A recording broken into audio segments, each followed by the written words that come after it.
내어버려 두시다라는 제목으로 또 우리 성도님들과 함께 은혜의 시간을 나누기를 원합니다. 아마 내가 하고 있는 일들을 누군가가 훈수를 두고 간섭하는 그런 상황이 있다면 좋아할 만한 사람이 흔치는 않을 것입니다. 그래서 지금 저희 집에 4살 배기 딸이 있는데 그 아이도 가장 먼저 요즘에 배워서 잘 쓰고 있는 말이 내 맘대로 할 거야입니다. 건들지 말라는 거죠. 그런데 얘 맘대로 해도록 내버려 봤거든요. 그때 난리가 나는 겁니다. 어느 날은 젤리를 먹고 싶었는데 젤리를 못 먹게 했어요. 이를 닦았으니까 잠자기 전에 젤리를 먹으면 안 되지 않겠습니까? 그런데 이 녀석이 엄마 아빠가 이제 피곤해서 다 침대에 누워서 잠들어 조용해지는 그 순간 얘가 어느 날 갑자기 벌떡 일어나더니 밖으로 나가는 겁니다. 밤이에요. 자야 될 시간에. 그러더니 조용해요. 조용하면 문제가 있는 거거든요. 가서 보니까 키가 작으니까 젤리를 위에다 올려놨거든요. 의자를 끌어다 놓고 그 위에 낑낑대면서 젤리를 까먹고 있는 겁니다. 구석에서. 솔직히 말하면 이런 모습을 볼 때 어떻게 잔소리를 안 할 수 있습니까? 잔소리 하는 사람도 피곤합니다. 안 자면서까지 그를 따라다니려고 하니까 얼마나 피곤하겠습니까? 그래서 하루는 정말 붙잡아 놓고 이렇게 진지하게 얘기를 했습니다. 나도 너한테 좋은 얘기만 하고 싶어. 불편한 얘기 하고 싶지 않아. 엄마 아빠를 화나게 하지 말고 좀 한 번 얘기할 때 잘 들어주면 좋겠다. 그런데 이 효과는 오래가지 않아요. 다음 날이면 언제 그랬냐는 듯이 불편한 감정은 사라지고 원래 있던 삶의 패턴으로 돌아오게 됩니다. 그때 드는 부모의 심정이 어떤 마음일까요? 다들 키워보셨으니까 알죠? 그래, 네 멋대로 한번 살아봐라. 예, 이빨 다 썩어서 한번 치과에 가서 한번 뽑아봐라. 그래 아픈 줄 알지. 이런 마음이 솔직히 들잖아요. 아마 하나님도 우리를 볼 때 그러지 않았을까 싶습니다. 이스라엘도 이 내면의 개혁을 다루었던 사사돌라와 야일의 이야기를 끝으로 사사기의 흐름은 정말 익숙했던 그 순간으로 다시 돌아오게 됩니다. 죄 짓고 하나님을 떠나니까 하나님은 이스라엘의 그 죄에 분노하시고 그리고 심판하시고 그 심판 때문에 불편해진 이스라엘은 또 하나님 앞에 울며 불며 매달리니까 하나님은 용서하시고 회복시켜 주시는데 좋아지니까 또 어떻게 해요? 또 가서 죄를 짓죠. 우리 애랑 똑같아요. 그리고 저랑 똑같더라고요. 우리랑 똑같다는 거예요. 그게 이스라엘의 모습이고 죄인된 우리의 모습이었습니다. 여기서 우리가 알 수 있는 것은 뭐냐면 내 안에, 내 내면에 진정한 변화의 결단이 없다면 인간의 삶이란 눈앞에 있는 당장의 문제만 해결되면 언제든지 내가 하고 싶은 진짜 그거, 본연의 그것을 추구하고 싶어 한다라는 것입니다. 돌아간다는 거죠. 그래서 우리는 이 질문을 자기 스스로에게 던져보아야만 합니다. 우리 같이 한번 따라해 볼까요? 같이 한번 따라해 볼게요. 내가 진짜 원하는 게 뭐야? 네. 내가 진짜 원하는 게 뭘까? 여러분 진짜 원하는 삶이 뭔가요? 여러분 지금 이 시간에 뭐 하고 싶으세요? 솔직하게. 제가 우리 애들한테 항상 얘기하는 게 그거거든요. 예배 시간에 오긴 와요. 왜 왔는지 모르겠어요. 근데 가끔 보면 올 때부터 벌써 자고 있어요. 걸어오면서 자고 있어요. 그거 아세요? 그 대단한 스킬입니다. 걸어오면서 자요. 그러면서 제가 솔직히 졸립게 설교하지 않거든요. 되게 세게 하고 크게 하는데 이제는 그 소리를 들으면서도 자요. 대단한 스킬이에요. 그래서 제가 물어봐요. 왜 왔냐? 뭘 원하느냐? 그러니까 우리가 의무가 돼서 해야 되기 때문에 하는 게 아니라 본능적으로 내가 하고 싶은 그 이끌림을 받는 그것, 누가 시키지 않아도 자연스럽게 하는 것, 남들이 보지 않는 때에 할 수 있는 것, 그리고 하고 있는 것, 많은 시간과 열정을 쏟고 있는 것, 실은 그게 저와 여러분이 사랑하는 것이고 우리의 정체성입니다. 만약 제가 이 자리에 서 있는데 목사니까 어쩔 수 없이 교회에서 사례도 이미 받았고 그래서 해야 되니까 어쩔 수 없이 어쩔 수 없이 울며 겨자 먹기로 설교를 준비해가지고 어떻게든 30분을 때우려고 이 자리에서 섰어요. 그러면 이 모습을 여러분들이 볼 때 목사로서 야, 합당하다라고 평가하실 수 있겠습니까? 아닐 겁니다. 그냥 직업이 목사니까 하는 거죠. 진짜 원하는 바가 제 안에 성도를 잘 양육하는 데 목적이 있지 않고 실은 설교 준비하는 시간에 진짜 하고 싶은 다른 뭔가 있는 거예요. 그게 저의 정체예요. 저의 정체성이죠. 이런 목사를 가리켜서 사꾼 목사라고 얘기하고 사명자라고 얘기하지 않습니다. 결국 나를 몰두하게 만드는 무언가가 그 사람의 진짜 정체성이라는 거죠. 그리고 이런 정체성은 삶의 패턴은 우상 숭배와도 아주 밀접한 관계를 맺고 있습니다. 아마 여기 여러분들 중에 집에 금신상 갖고 계신 분 손 들어보세요 하면 안 되겠죠, 당연히. 예. 부적 같은 거 베개에 넣고 주무신 분 있으세요? 주술을 옮는다든지 아니면 뭐 해마다 점괘를 본다든지 하지 마세요. 혹시라도 하시면 않을 거라고 저는 믿습니다. 그런데 이런 우상 숭배는 1차원적인 거예요. 누가 봐도 우상 숭배를 하고 있다고 생각할 수 있고 자기도 스스로 내가 우상을 지금 섬기고 있구나 라고 점검해 볼 수 있어요. 그렇다면 그런 우상 숭배를 하는 분이 있다면 굳이 이 자리에 나와 있을 필요도 없습니다. 그런데 이런 것들 말고 우리 삶 가운데는 아주 익숙한 것이고 별로 문제될 것 같지 않은 것들이 충분히 우상이 될 만한 것이 많습니다. 그것은 바로 제가 앞서 말씀드린 것처럼 내가 본능적으로 하고 싶은 것, 하나님이 원하는 일이 아니라 내가 원해서 시간과 열정을 쏟게 만드는 바로 그게 바로 우상 숭배예요. 여러분, 죄는 뭐냐면 성경에서 말하는 죄는 하마르티아라는 단어인데 화살이 관역에서 벗어난 것, 그러니까 하나님의 뜻에서 벗어난 것을 죄라고 얘기해요. 그러면 하나님의 뜻에서 벗어난 일들은 그게 금신상인지 아닌지 그게 중요한 게 아니라 무엇이든 간에 죄가 될 수 있는 거고, 이 죄를 반복해서 짓는 것을 중독이라고 얘기한다면 이 중독 증상을 우상 숭배라고도 정의할 수 있다라는 거죠. 어쩌면 그 우상 숭배 안에는 인간관계일 수도 있습니다. 관계 중독 들어보셨습니까? 하루도 만나서 수다를 떨지 않으면 입이 근질근질하고 마음이 불편한 분들이 있어요. 문제가 해결되는 건 아닌데 계속 수다를 떨어야만 해요. 어떤 분들은 일을 정말 열심히 하는 분들도 있습니다. 워커홀릭이라고 하죠. 일에 대한 중독이죠. 공부에 대해 심취돼, 저는 잘 이해가 안 되지만 공부에 중독 증상에 있는 사람들도 있어요. 문제를 푸는데 희열을 느껴요. 어떤 분들은 운동에 아주 매진을 합니다. 매일같이 운동하지 않으면 몸이 불편합니다. 심지어 어떤 분들은 가족과 나의 사랑하는 자녀들을 사랑하는 것도 모두 다 뭐라고요? 우상이 될 수 있다고요. 아니 무슨 말입니까, 목사님? 그리스도인들은 열심히 일하고 공부하고 운동하고 가족도 사랑해야 되는 거 아닙니까? 네, 맞아요. 그런데요, 모든 일에는 우선순위가 있어요.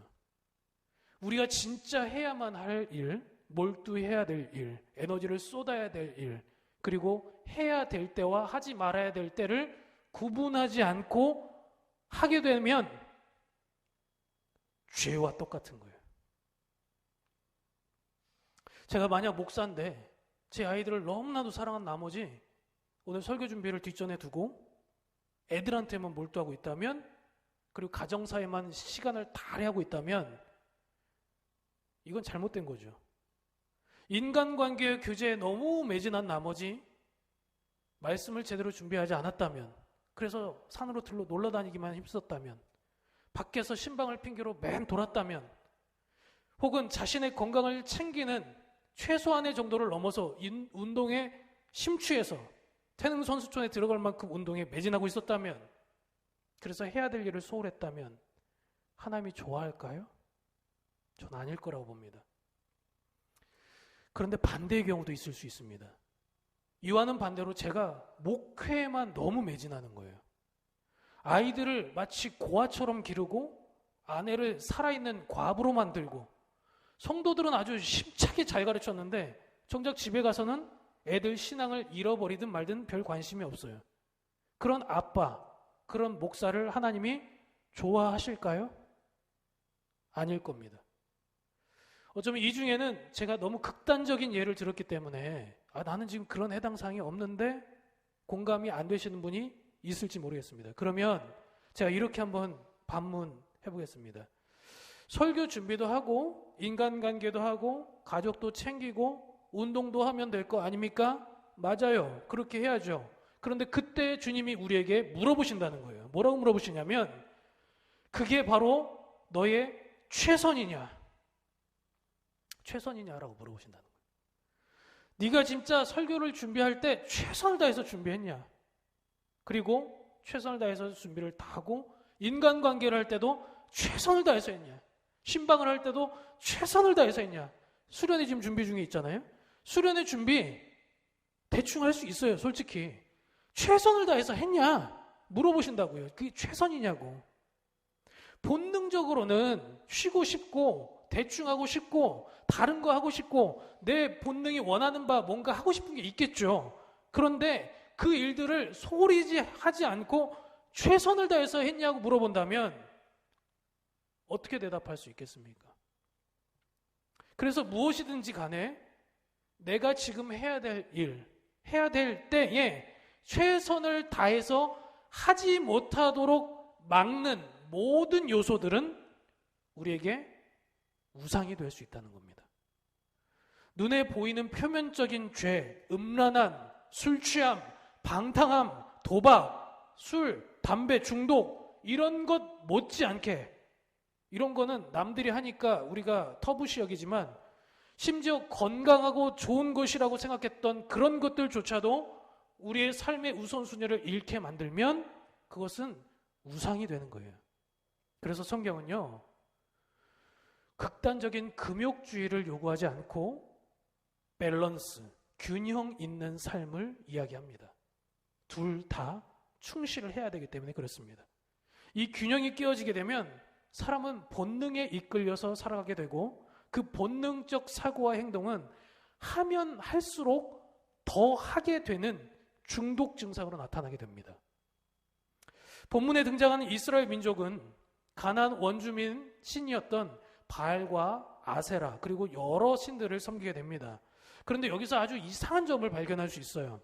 그게 뭐냐면 우상 숭배에 빠진 이스라엘을 징벌하기 위해서 하나님은 블레셋과 암몬이라는 이방 민족에게 자유를 빼앗기게 만들고 이스라엘 족속을 종속되게 했습니다. 그러니까 쉽게 말하면 식민지 생활이 시작된 거예요. 남의 나라의 침략을 받아서 종살이를 하고 있습니다. 우상 숭배 때문에 다른 나라의 종살이를 하게 된 거죠. 그런데 그렇게 해서 다른 나라의 침략을 받게 됐어요. 그런 이스라엘이 침략국이 갖고 온 우상을 또 섬기게 됩니다. 희한하죠. 우상 숭배 때문에 내가 지금 불편한 상황이 됐다고요. 자유가 없어요. 나라를 잃었어요. 그런데 그 문제의 근원을 해결하지 못하니까 어떻게 돼요? 오히려 원수가 갖고 온 우상을 더 섬긴다는 거예요. 우리나라도 일제 침략을 겪었던 적이 있었죠. 자유를 빼앗겼었습니다. 독립을 위해서 수많은 독립투사들이 목숨을 버려가면서 나라를 수호하고 이제는 우리가 이 혜택을 누리면서 자유롭게 살 수 있게 됐습니다. 한동안은 우리가 일제 치하에 있었기 때문에 일제가 행했던 수많은 만행들로 일제 제품은 쓰지 않겠다고, 일본 땅은 밟지도 않겠다고, 심지어 일본 사람과 축구나 스포츠를 하면 죽을 각오로 현해탄을 건너오지 않겠다는 죽을 각오로 이겨야겠다고 생각했던 때도 있었습니다.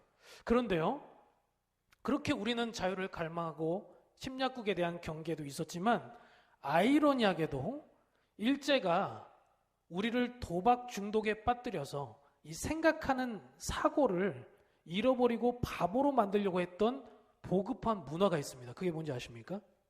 예, 화투입니다. 그런데 그걸 언제 하시는지 아세요? 우리나라 고유 문화 명절 때 하고 있어요. 참 웃기죠. 일제라면 치를 떠는 분들이 화투를 할 때는 어찌 그렇게 좋아하는지를 몰라요. 기이한 현상이죠. 자유를 빼앗은 일제의 잔재는 싫어하면서도 그들이 남기고 간 유흥과 쾌락의 잔재들은 포기하지 않았다는 거예요. 왜? 내가 재밌으니까, 즐거우니까. 이 의식 구조가요, 생각하는 것과 행동하는 것이 일치가 되지 않는 아주 기이한 현상이라고 말할 수 있습니다. 그런데 지금 이스라엘이 딱 그런 상황이에요. 자신들이 겪게 된 현재의 어려움 때문에 매일 한숨 쉬는 일과 같이 계속되고 있지만 이런 일들이 우상 숭배한 결과 때문에 생겼다고 생각하지 않고 오히려 어떻게 생각했냐면 내가 열심히 더 우상을 섬기지 않았기 때문에 이런 일이 일어났다고 생각하고 더 열심히 우상을 섬겼다라는 거예요. 그 결과 우리 10장 7절 말씀을 같이 한번 함께 읽어보도록 하겠습니다. 10장 7절 말씀 같이 한번 읽어볼까요? 시작. 여호와께서 이스라엘에게 진노하사 블레셋 사람들의 손과 암몬 자손의 손에 그들을 어떻게 했다고요? 파셨대요.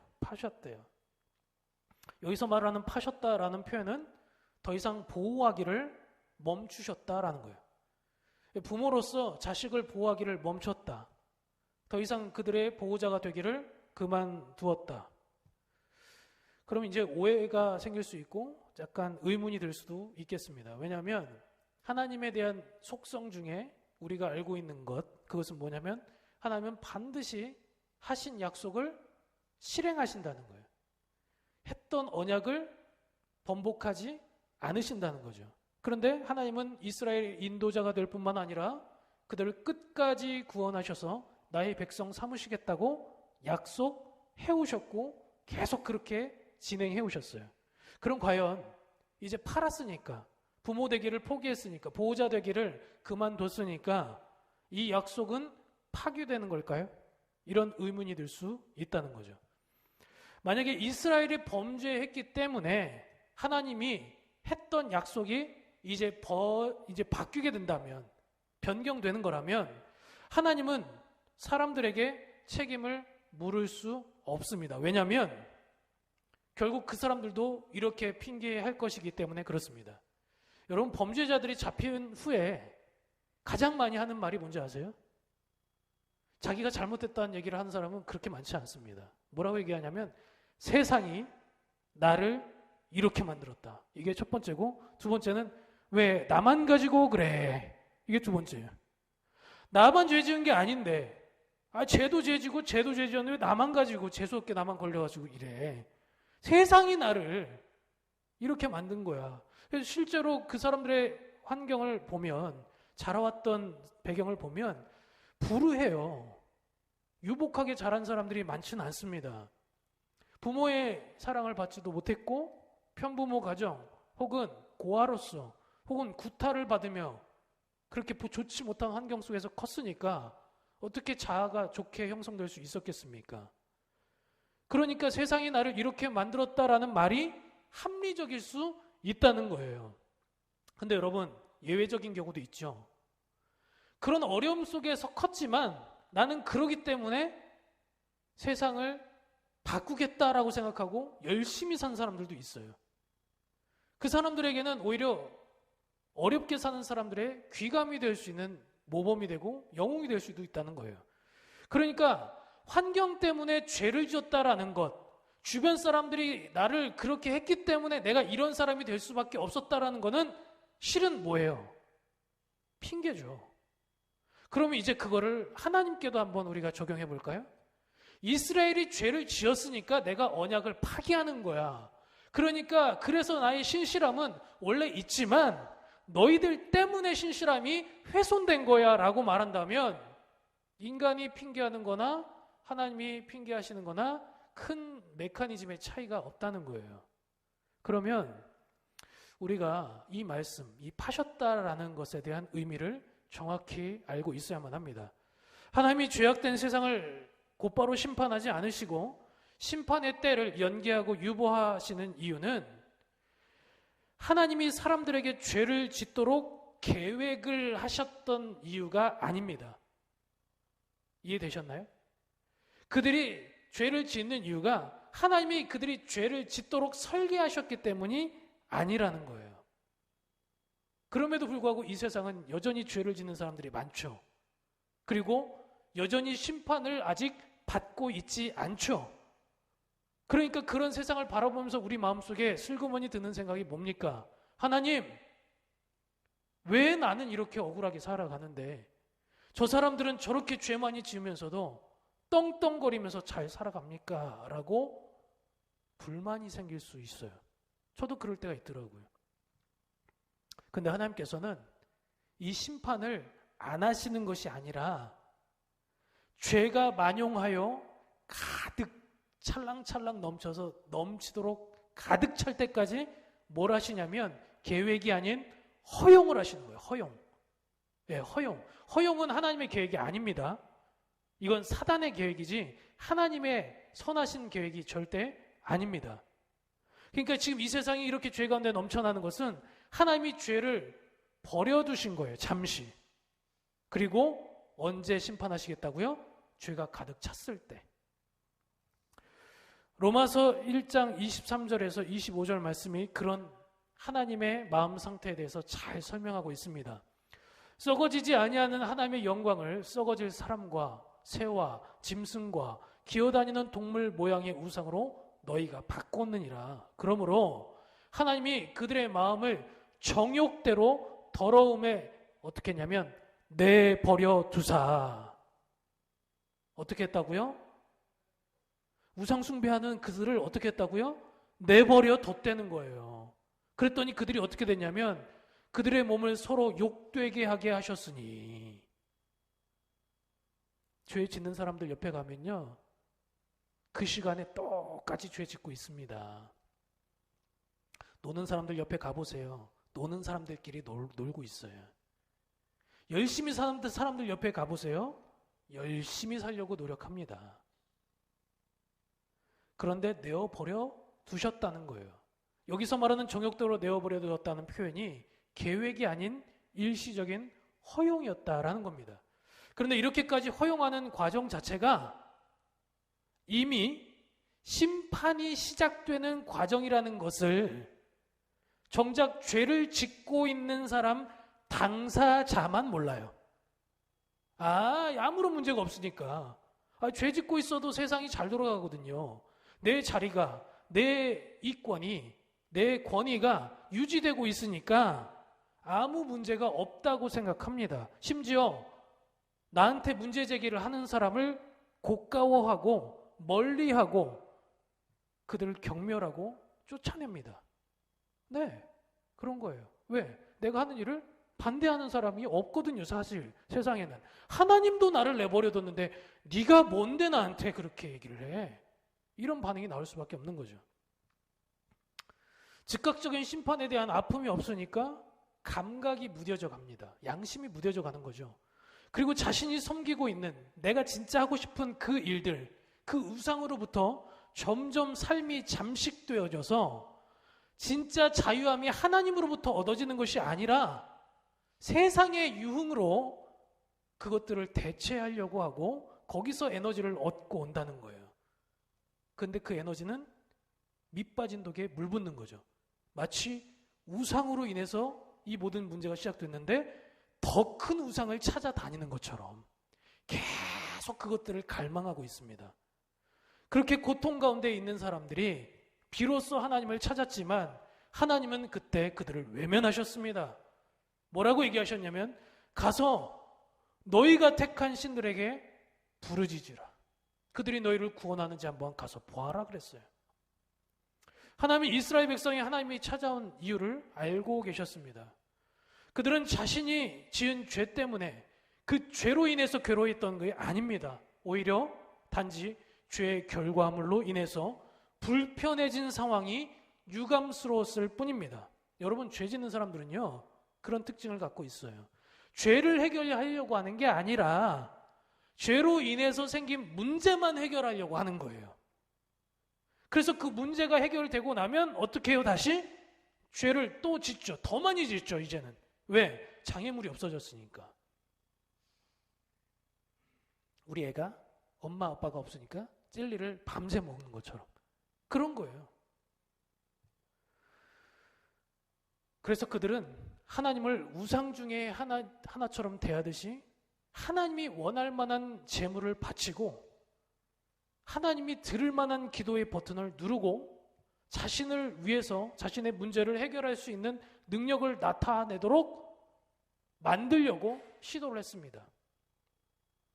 근데 하나님은 그 마음을 아셨다는 거예요. 여러분, 우상과 신앙의 차이는요, 겉으로 드러나는 모양은 별반 차이가 없습니다. 형식이 아니라는 거예요. 관계입니다. 우리가 예배를 하는 중에도 마음이 딴 데가 있지만 하나님을 잘 예배하는 것처럼 보여질 수는 있어요. 그런데 하나님이 원하는 대로 정말 살려고 하는 그 의지가 없다면 이것은 실은 우상 숭배하는 것과 큰 차이가 없다라는 것입니다. 나의 필요를 위해서 하나님을 찾을 뿐이지 하나님의 뜻을 헤아려서 나의 계획을 그분의 계획에 맡기려고 하지 않기 때문에 그렇습니다. 그래서 신앙에는 관계가 항상 있어야만 합니다. 그 속마음을 알았기 때문에 하나님은 이스라엘의 모양뿐이었던 회심을 거부하셨습니다. 그리고 시간이 흘러서 이스라엘은 비로소 하나님의 마음의 핵심을 이해할 수 있었습니다. 그래서 10절에 요구했던 그들의 요구와 다르게 우리 15절 말씀을 같이 한번 찾아볼 텐데요. 15절에서는 사뭇 달라진 자세와 내용이 있음을 살펴볼 수 있습니다. 우리 15절 말씀 같이 한번 읽어볼까요? 여러분 함께 읽겠습니다. 시작. 이스라엘 자손이 여호와께 여쭈되 우리가 범죄하여 싸우니 주께서 보시기에 좋은 대로 우리에게 행하시려니와 오직 주께 구하옵나니 오늘 우리를 건져내옵소서. 하나님, 제 문제로 인한 이 어려움이 해결되든 안 되든 저는 이미 죄를 지은 죄인입니다. 저에 대한 모든 처분은 하나님께 맡기겠습니다. 더 어려워져도 괜찮습니다. 그러나 주님, 자비를 구합니다. 제가 깨어졌으니까 저를 좀 도와주세요. 일종의 항복의 선언이고 진실한 도움의 간구였습니다. 이런 마음의 변화는 삶의 행동의 변화로 이어졌고 그들은 곧 자신이 가장 즐거워했던 그것, 우상을 깨워버릴 수 있었습니다. 그제서야 비로소 하나님도 마음을 돌이키시고 구원의 손길을 내밀어서 이후에 등장하게 될 사사 입다와 같은 용맹한 구원자를 보내주시게 됩니다. 사랑하는 성도 여러분, 우리들의 마음도 그런 것 같습니다. 우리도 경건의 모양만 있을 뿐 내용이 없으면 이 자리에 예배하는 모습이 크게 능력을 발할 수 없습니다. 그 능력이 없는 우리의 마음은 결국 삶으로 이어질 수 없고 삶에 이어지지 않기 때문에 하나님의 일하심도 드러날 수가 없는 것입니다. 그러나 오늘 이스라엘 백성이 자신의 죄를 스스로 인정하고 그리고 그 죄를 잘라내기 위해서 결단으로, 행동으로 그리고 하나님께 진심으로 다가갔던 것처럼 오늘 우리의 모습이 내가 진짜 원하는 바가 무엇인지 그리고 하나님이 원하는 바가 있다면 나의 진짜 원하는 바도 내려놓을 수 있는 것인지 스스로 질문하고 또 결단하고 그렇게 살아갈 수 있는 저와 여러분들이 될 수 있기를 주님의 이름으로 축복합니다. 기도하겠습니다. 사랑과 은혜가 충만하신 하나님, 감사를 드립니다. 비록 지금 이 자리에서 진멸을 받아도 아무 할 말 없는 우리들의 연약한 죄 가운데 있는 삶의 모습이지만 오늘도 참으시고 인내하시고 또 진노로서가 아니라 또 사랑으로서 우리를 품으시는 아빠 아버지 되심을 이제 우리가 깨닫기를 원합니다. 그리고 하나님의 그 오래 참으심을 이용하는 불충한 자가 아니라 아버지의 마음을 이해하여서 하나님 뜻대로 순종하며 살아가는 결단의 삶이 되어질 수 있도록 우리의 우상을 내려놓게 하여 주시옵소서. 예수님의 이름으로 감사하며 기도합니다. 아멘.